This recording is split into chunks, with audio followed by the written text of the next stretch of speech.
Powolutku, no.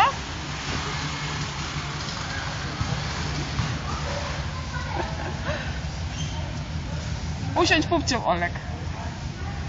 Gdzie wjechałeś? Wycofujemy. To nie.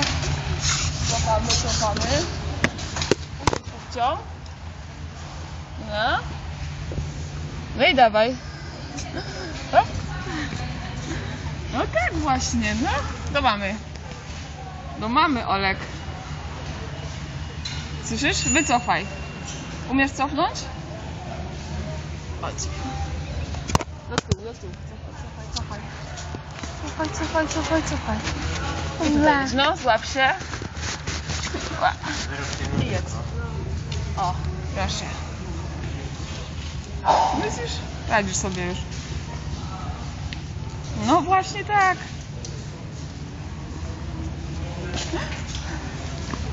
No siadaj. Usiądź pupcią, Olek. Słyszysz? Musisz usiąść.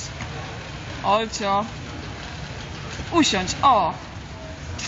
Czekaj. No.